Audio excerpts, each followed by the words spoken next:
Hello, Alcide, welcome. Hello, how you doing?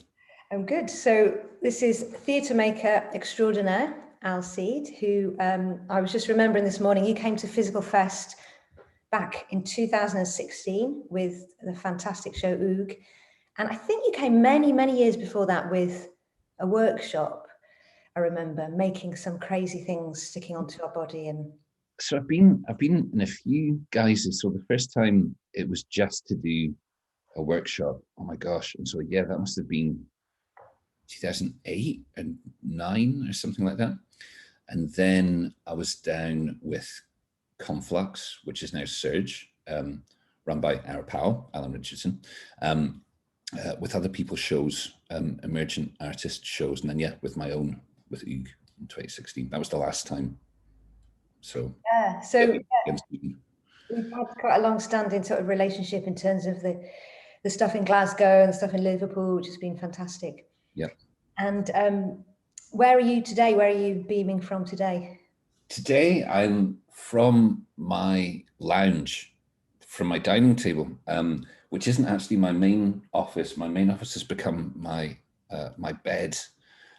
When all this sort of kicked off, I invested in a Hungarian goose feather duvet to get comfy for the long haul, and then I couldn't escape. So I've gotten very, very used to sort of operating from bed with a cup of tea, and I found it loads more productive. I think it's just because I'm a bit sort of calmer, and so better ideas come. So I've gotten quite into it. So this is my formal place of work with my plants. Nice.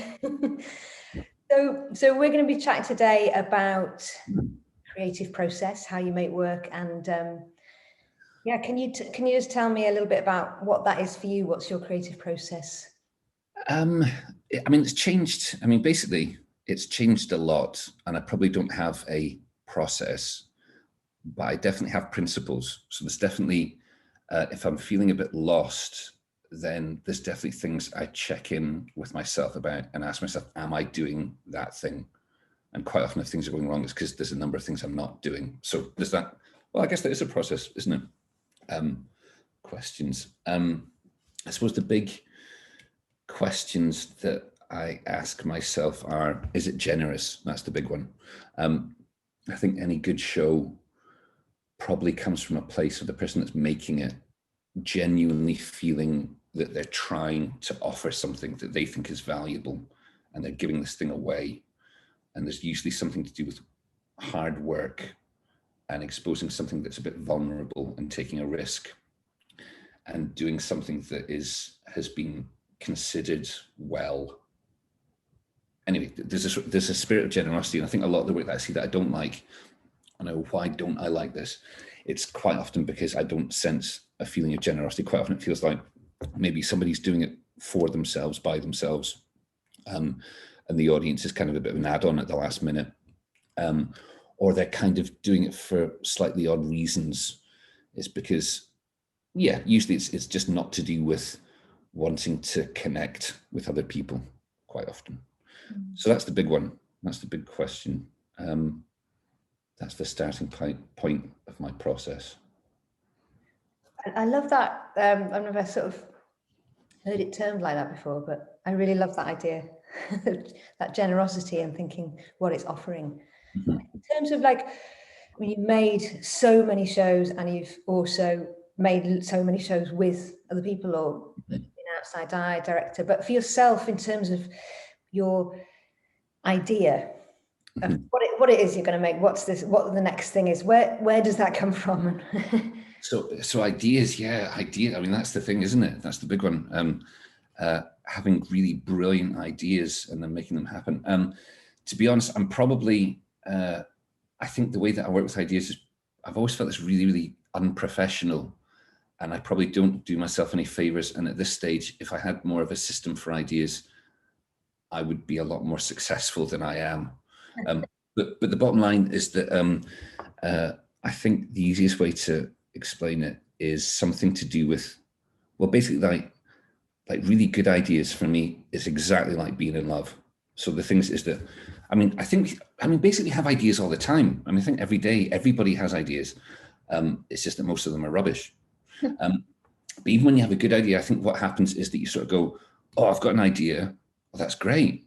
That fits with what I've done before. It makes sense. It's understandable. That would sell tickets. Oh, my mum would like that. That would be all right. This kind of echoes kind of what other people are doing. It relates to other stuff. I could run a workshop. This is really practical. It could fit well in my life. Brilliant. And I feel nothing for it whatsoever. And there's absolutely no passion. And it's a good idea, but I just don't care. And so that sort of slips away. And then, and then you start meeting an idea and you go, wow. And it's completely impractical and it's really terrifying. And there's no way you think it might work. And it's so audacious that it's sort of faintly ridiculous. Usually it catches you completely off guard. But you sort of fall in love with it. And then you sort of drop everything that you're doing in your life to make this stupid thing happen. And like all the other stuff you're working on suddenly becomes not so important. And you sort of obsess about it. And then you're just going to be miserable unless you try and serve this thing. And then you try and make a show out of that. Having said that, I mean, I think that every show that I've made has come from something like that experience. Having said that, there is a little bit of I think I do a bit of a vetting process where I can sort of fall in love with an idea and be really into it. But from really painful past experience, I've done I can do a bit of culling where I sort of pause and go, hang on, this is a brilliant idea, but is it a bit of theatre? Because I've had several experiences and know other people have had several experiences where you get halfway through making a show and it's rubbish and it's going to be rubbish and there's nothing that you can do about it. It will be rubbish. And you go like, oh, right, this isn't a bit of theatre. This is actually just a wee song or a novel or actually just a diary entry. And it's just the wrong form. And it's that I think some ideas are really well suited to being performed somehow for a live audience. And some ideas are really, really good to be read privately off a page. Mm-hmm. Or to be, sung or whatever, or just in pure musical form, whatever it might be.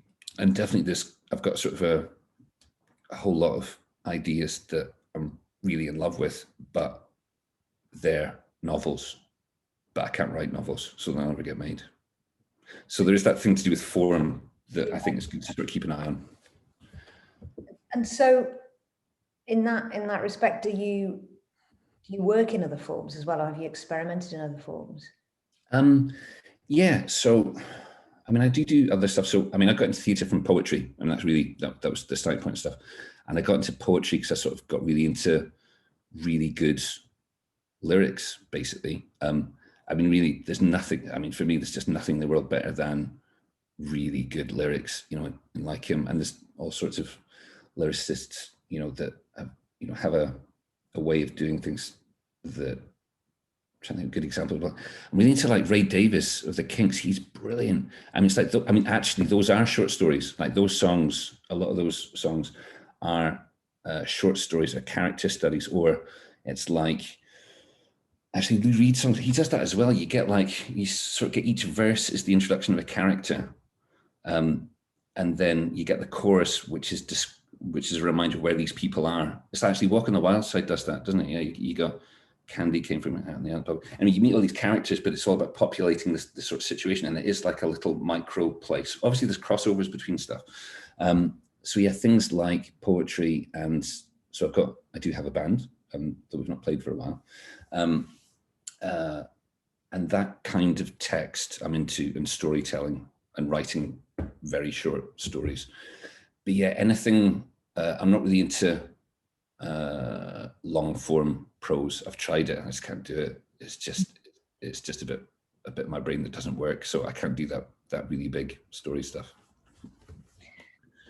And just going back to making theatre work, physical theatre work, as we call it. What's your kind of, and you've done a lot of solo work, haven't you?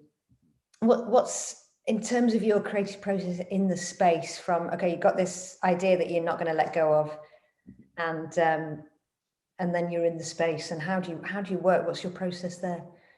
So I used to specifically doing solo shows. It's very, very different when I'm directing and I'm working with a group. When it's me on my own, I used to call going when I was wrestling. You say I was going for a bounce. So what I used to do was go into the room, put on some music, and what I do is I know people that like bring like a library to the rehearsal and they put these books. You know, they've got like a desk and all these books that they want to refer to when they're rehearsing. I never understood that. It's kind of like when I go to the rehearsal, I want to get out of my mind, literally. So it's like I've done all my reading and all my thinking beforehand. So when I go in, it's like I put some music and literally pogo up and down, like bounce up and down until something happens. And eventually something will happen.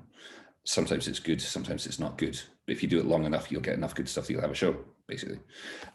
That's the short answer. I suppose the slightly more, the slightly longer answer is that the stuff that I'm really into is sort of really, I'm into reading and learning about all that old Dada stuff. I've had some very brilliant experiences with Buto, but really only when people aren't using the word Buto. I think when you start using the word Buto, you kind of fall into a trap and you kind of, it's somehow missing the point. I'll maybe try and explain that a bit. There's a thing to do with sort of mindlessness and chaos.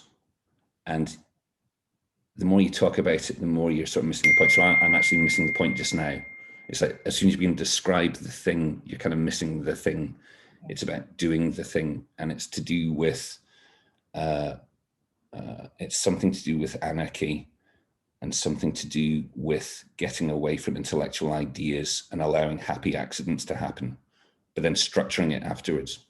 So, and this is where it gets back to, I mean, this thing of course, like generosity. It's like, you know, falling off the edge of a cliff and sort of putting yourself in a situation where something has to happen, but you don't know what that thing is.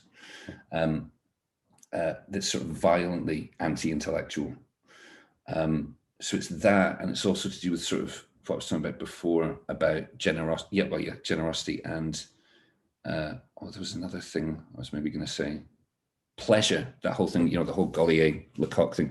It's pure pleasure. It's like when you see somebody on stage having fun, you have fun, but that doesn't mean it has to be frivolous. Of course, as we know, like I had Nicole Kerberger. I did a tragedy course with her in Berlin, and her whole thing about performing tragedy was that it's still, even when you're sort of dying on stage, it's about the pleasure of, I'm going to break your hearts. It's that thing. So yeah, it's like pogoing. It's literally that, and the idea is that then you sort of get out whatever needs to get out, but then afterwards being really canny about how you structure that. So I'm not into formlessness stuff. I'm not into durational 24-hour things. It's like I want my shows to run like clockwork and to be very, very tightly structured. But in terms of the actual making of the material, that has to be chaos. That's the only way you capture anything that's living and dangerous, and you want it to be dangerous. That makes a lot of sense. And I was thinking as you were speaking, your shows are so perfectly, you know, formed and perfectly formed, but they're really tight. So I was like, how do you, yeah, that's really interesting. But being in a place where lots of people spoke about that, that's the place when you're making the things, that freedom and that allowing that magic to happen. But then of course, at some point you have to kind of go, I mean, for me, that's the bit I find a bit like, oh God, structuring, you know. I love it. That's my favorite bit. That is my favorite bit. It's like literally, it's like going to rehearsal room is the fishing bit, which is kind of boring. I mean, I saw this stuff, chaos and pogoing. I find it really hard work and really tedious. That's not my favorite bit. It's like fishing. It's like, I just want to fish. It's not because I like fishing, it's because I'm hungry. I want to eat my fish. What I like is getting home once I've got all my fish and going like, right, what am I going to do with it? That's the fun bit. So yeah, the structuring thing is I think that's just the way that my mind works. I'm into that sort of system stuff. So I didn't always work like this, but now I'm very, very into thinking about different types of structures, and depending on the show, I use different things. So for example, it's like quite often I'll make shows that are like Kinks records or like Lou Reed records, where it's like, you know, character, chorus, character, and literally I'll introduce a character, hello, I'm this person, but then we'll return to the setting that we're in to remind ourselves where we are and why that person relates to it. And then verse, introduce another character and be somebody else. Literally, I'll make it's like a song, exactly like that. Or I remember reading a book called Cloud Atlas by, what's his name? Mitchell. Anyway, that was a really clever thing where he had like 7 or 8 stories, and each one had a beginning and an end. So it went, if each number is a story, it went 1, 2, 3, 4, 5, 6, 7, 6, 5, 4, 3, 2, 1. So at the very beginning of the book, you met one character and you didn't meet them until the very end. And then the character in the middle, you just met once, which was like the hinge for the whole story. So I just nicked that whole structure for a show I did called The Factory, where I literally introduced, because the whole thing was about self-destruction. So the first half of the show, you just met these 4 characters. There was a peak. And then the second half of the show, they all committed suicide. But the whole show then had the same structure as each of the characters. There was this sort of like this birth and then death. And then each bit of the show was a birth and death. So that was just literally lifted from a novel. But I think the thing that I'm really into is, I've gotten really into sort of Carl Jung. I do like a bit of Carl Jung. And I got very interested in this whole monomyth stuff, the hero's journey thing, the whole thing based on, you know, sort of, there's only one story that we tell, and it's all based on sort of this sort of structure of Greek myth and stuff. I really fell in love with that, but it only became really interesting when I read a book called The Heroine's Journey by Maureen Murdoch, called The Heroine's Journey, which basically picked it apart and sort of demonstrated how sort of male-centric it was. And so, you know, hero on a quest going a straight line, rather like a penis, which it is. And she sort of unpicks it from a sort of a female perspective, with sort of with a whole set of different concerns. And then it became really juicy and interesting. So from that, it's like, it's not about having a system or like a set of rules or a formula, but certain principles are interesting. So certainly, this idea of sort of dealing with peaks and troughs and rhythm, that's really what it's about. It's all music. I mean, making a show is really actually a lot more making music rather than making a novel. It doesn't have to make intellectual sense, but it does have to have an emotional journey, which is essentially musical. So peaks and troughs. So that, I mean, you know, the way you see the beginning of a show, and, you know, there's somebody sort of sitting in a chair on stage, and they sort of like, and they stand up, and you're like a minute into the show, and you know it's not going to go anywhere, because if it were a bit of music, it's just like, that doesn't mean you can't start quiet, but it has to have tension, you know. So yeah, if there's any advice I can sort of offer in terms of like one thing to think about making a bit of show if you're just starting out, is think about it like a bit of music. You know, are you gripped by a sense of rhythm? Because then that's also about sort of shocks and surprises. You know, it's sort of like you can lull people and then smack them, and then, you know, crescendo and then quiet. Quiet is good, silence is good, but it has to come out of something and relate to something else. So, I've gone off on a bit of wonder. Where did that start? So structure. Yeah, songs are a good starting point. And in terms of like structure, do you know, I think you may have already answered this, but before you go in, do you have an idea? Do you think, oh, you know, this one I'm gonna go for something like, you know, I'm gonna try out this kind of, or are you just playing before you even think about it? So I think this is so over the, I mean, making shows are messy. I mean, they just are. They're so messy. You sort of, whatever point you start from, you'll get halfway along and get stuck and go, right, I'm not getting any further. You have to have another starting point and come at it from a different angle, get stuck. And then you come at it from the third point, and that's a useless approach. You're not going to get anything from that. But by trying that, you fix the other 2 things that then connect, and that becomes one thing. So the point that I'm making is that I always start with ideas or an approach, knowing that they're going to sort of mess up. And really what you're doing, you're not trying to fix stuff, you're sort of mapping out the territory of what the show might be. And it's something to do with, I know sculptors talk a lot about, you know, when they look at their block of marble, it's not like you're going to create a figure out of that marble. It's more like there's a figure inside that you're trying to unearth, to discover, that's sort of already there. There is something about that, is that you have sort of the idea for the show, and you're sort of mapping it, and then you begin to sort of map out all the territory around it to see what it relates to, and sort of situate it. It's like an archaeological dig where you sort of see all the bits. And what I'm getting to is that as you look at stuff, there's two things that are going on. Firstly, you're continually trying to, well, I'm always trying to boil down, what is this thing actually about? What's at the heart of this thing? Because it's like you make a show going, all right, I think, this is a show all about whatever. I don't know. This is a show about the nature of evil. That's what it's about. It's about evil, and where does evil come from, and how do you remedy evil? And then you get halfway through making the show and you find out it's not about that. It's a show about forgiveness. It's a show about letting go. It's about something that's connected to that thing, but what you're actually interested in, the thing that moves you about that thing, is something to the side of it.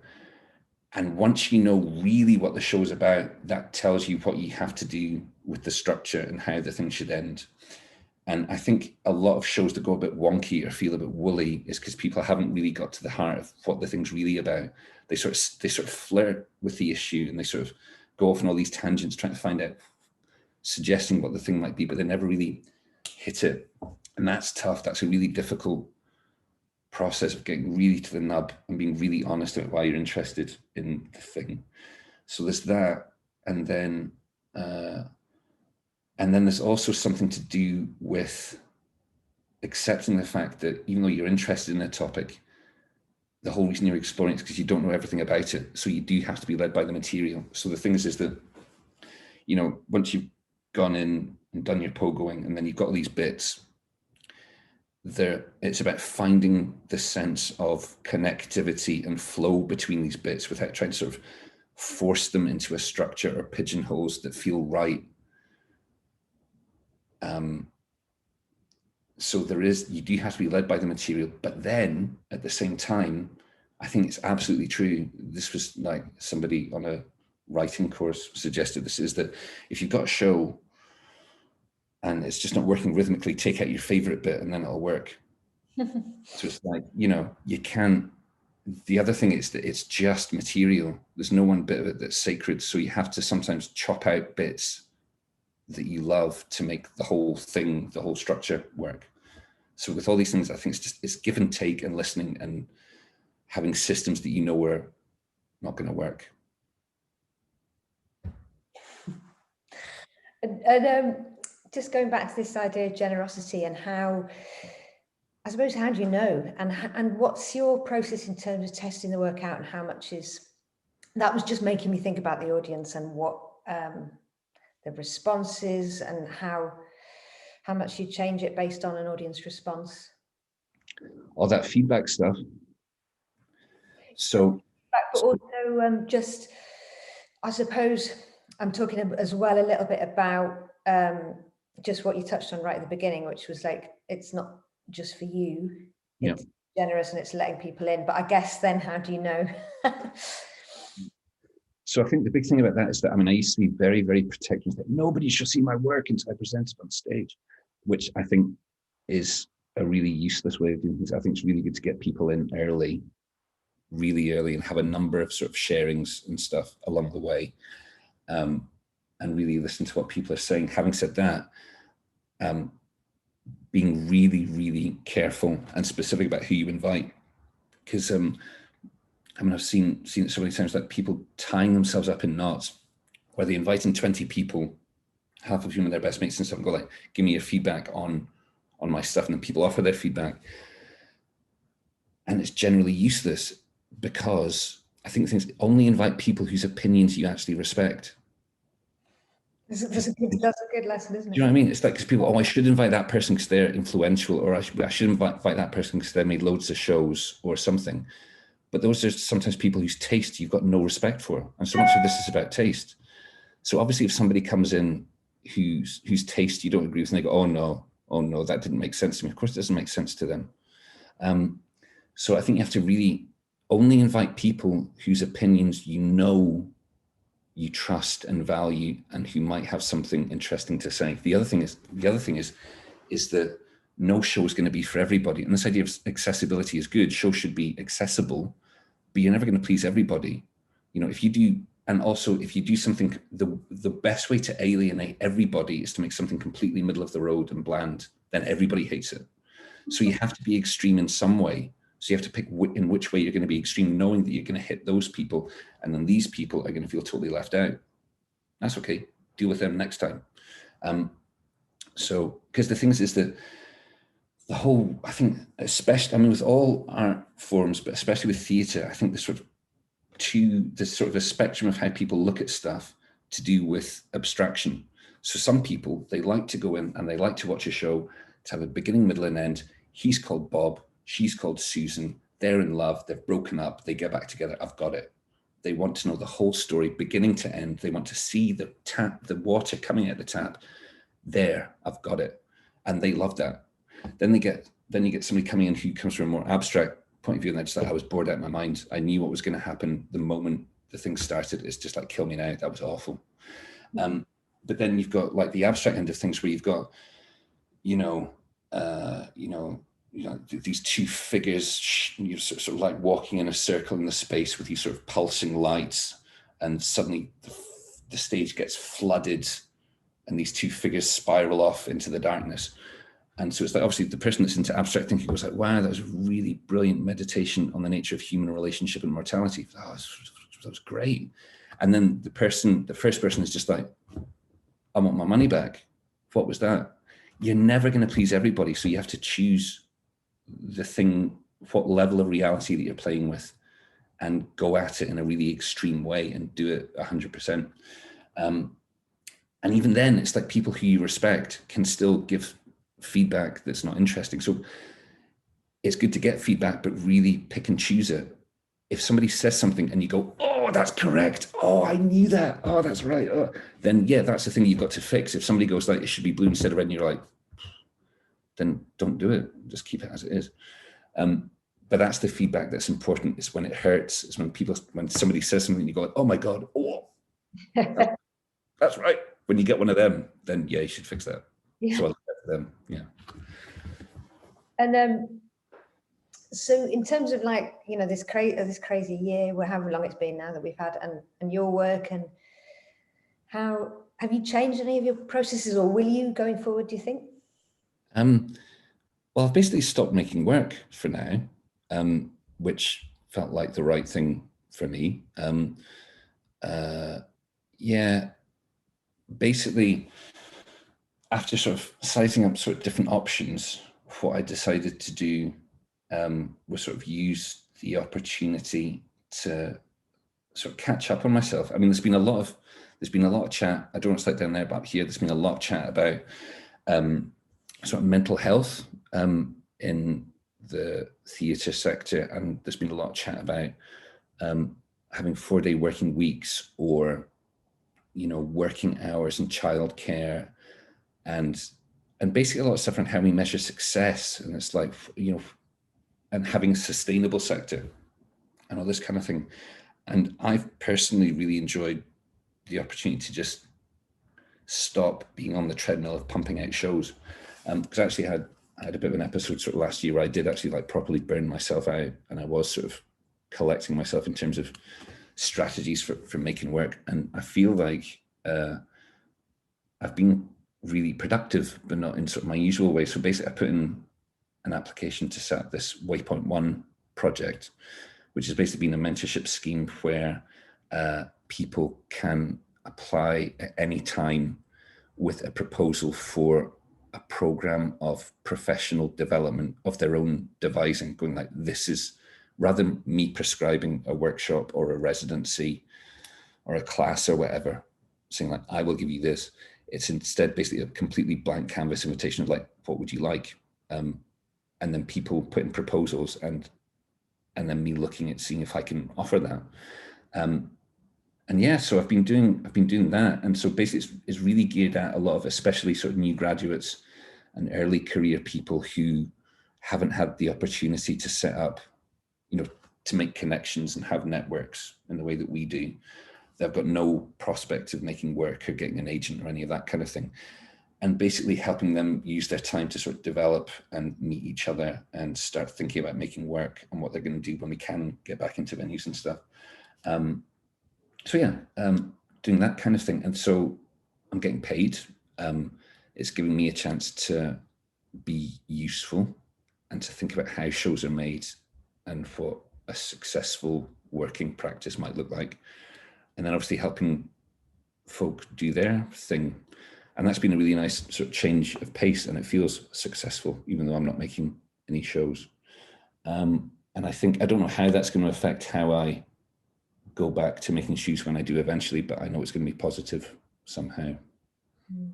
So yeah. That's great. That's great. And it's so needed. I mean, same here as well. I mean, we've been working with young women in a similar sort of way in terms of, but the feeling with everybody is like there seemed to be so many different, when I was starting out, so many different networks and things to get involved in, and programs and training, and it's quite different now, I think. Yeah. And you've been involved, like that's been a big part of what you've done anyway, hasn't it, over the years, like mentoring and supporting artists? Yeah, I mean, I have done a lot of mentoring and education orientated things in the past, but yeah, that's the thing. They've always been very, very quickly put together and quickly delivered, and there's been sort of this time pressure. So the difference with this is about having a much more open-ended thing, where in principle people can apply to work with me for a whole year. So we can sort of like have weekly sessions for a whole year, where it's just like an ongoing rolling thing.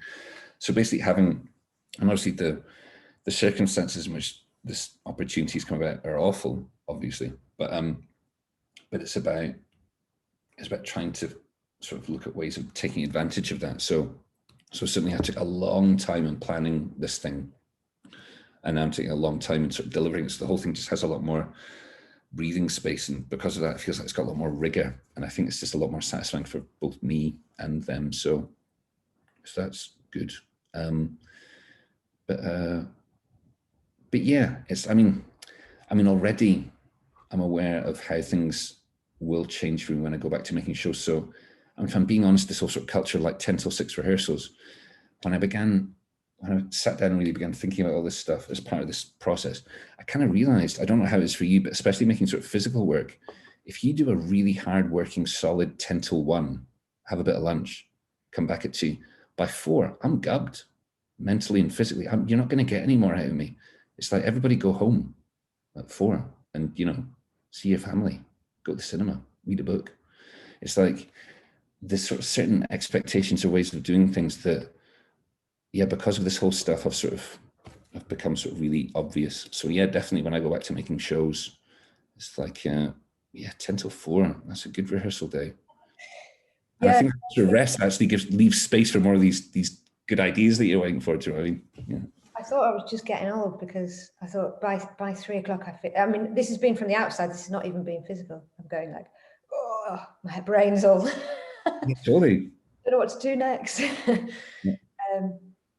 Yeah, it's nice to have I mean, it's only with a complete stop, isn't it? Sometimes these things can happen to change and there's the difficult thing that I've always still find is the time and the money. So you're supposed to still make a show really quite quickly, and if you want to make anything more than 3 or 4 people, it's not going to happen unless you're NPO funded, because it just costs too much money, and then you go, so there's all that, which is, but I don't know, I feel like hopefully some of the systems are going to start to change a little bit as the artists fight back, I hope.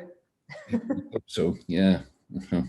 I don't know, it feels a bit like here, or I don't know how it feels for you there, but the power that obviously the gateholders have always had, but the venues, and that maybe has shifted a little bit.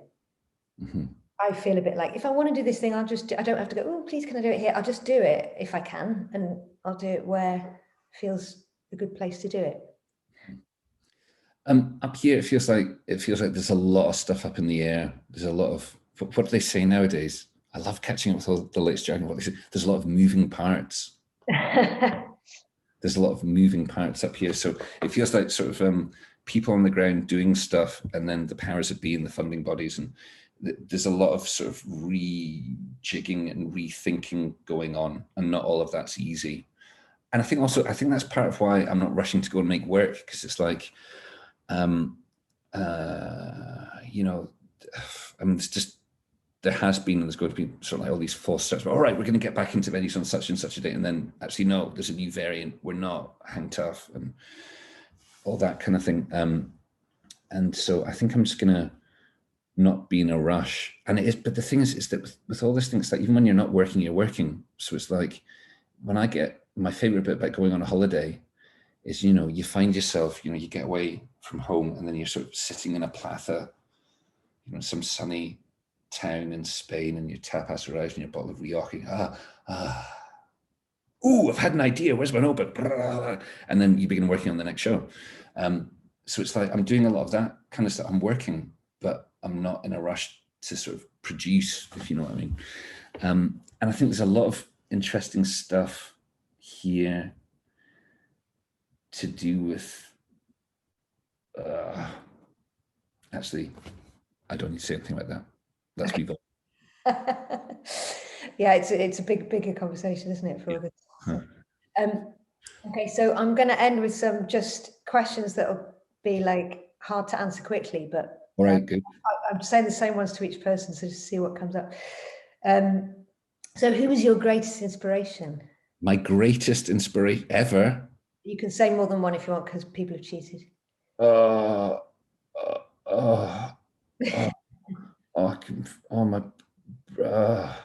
That's too much. Greatest inspiration. Is there? Where's my pause button?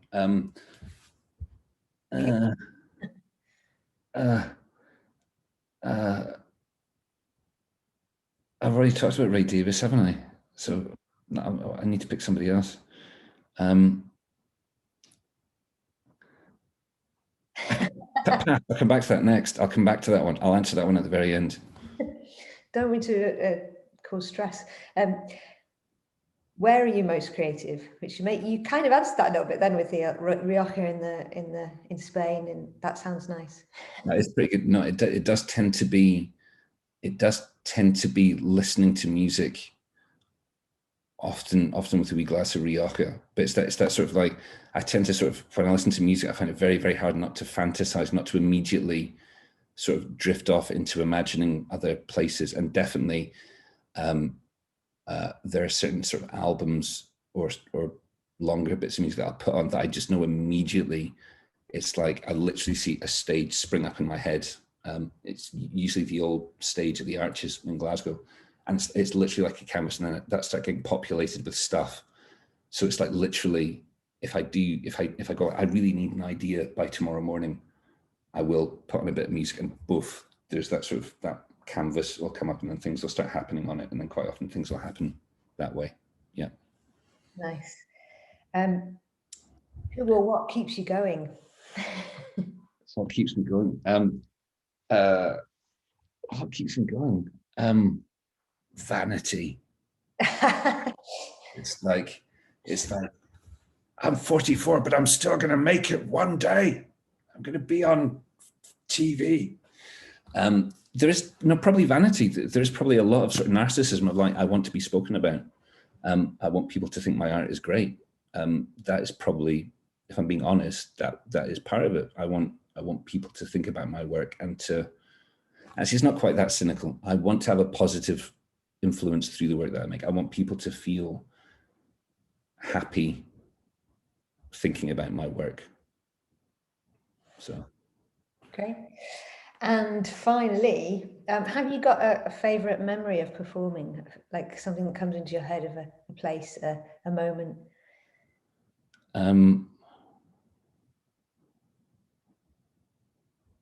Yeah. No, it's probably my fondest memory is I co-made an adaptation of Edgar Allan Poe's The Masque of the Red Death, which is a big dancey show. And that got made. It was very, very well received. And then we were doing the Edinburgh Fringe, and one of the performers, she had a very awful sort of family incident happened where she had to then leave and go and deal with family stuff. And there was no other solution but for me to step in and take her part. So I had, I think it was 2 days to basically learn her dance stuff for this show. And they had to completely remake her costume. And she was like, I don't know, 5'5", and this very, very, very sort of wiry woman. And so they redid her, and it was this sort of a Regency, well, was it Regency?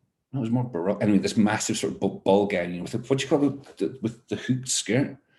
Anyway, like a big ball gown thing, and you know, the sort of lacing and stuff. And I had to learn all this very sort of dancey sort of things. And it was just ridiculous because I'm 6'4", and it was a complete gamble.